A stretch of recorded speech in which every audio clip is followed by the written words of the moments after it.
Pour terminer, on revient sur la victoire de l'équipe de France de football mercredi à Dublin, ou plutôt sur le canular qui a précédé au moment des hymnes nationaux. Tout le monde avait remarqué que les Bleus écoutaient la Marseillaise la main sur le cœur. Ils l'avaient fait après un soi-disant coup de fil de Jacques Chirac.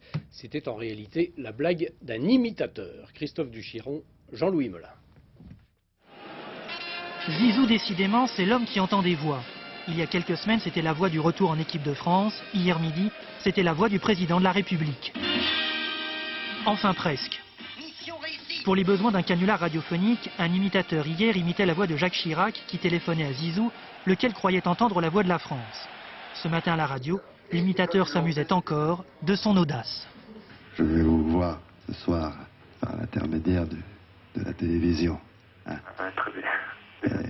C'est gentil de nous appeler et de nous transmettre vos encouragements, c'est très gentil à vous. Et je lui ai dit, j'aimerais vous demander une faveur. Si vous pouviez mettre la main sur le cœur au moment de la Marseillaise. Il m'a dit, bien sûr, monsieur le président, on le fera, on le fera, on le fera. Aussitôt dit et bientôt fait, à Dublin à 20h55 exactement, au moment de la Marseillaise, comme un seul homme et d'un seul geste, les 11 bleus de l'équipe de France, la main sur le cœur et finalement le cœur sur la main.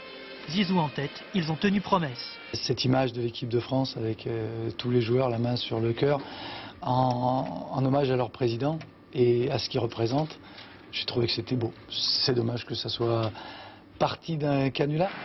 Hier, les Bleus sont tombés dans le panneau de la supercherie, mais pas dans le piège des Irlandais. La morale de cette histoire, méfiez-vous des imitations.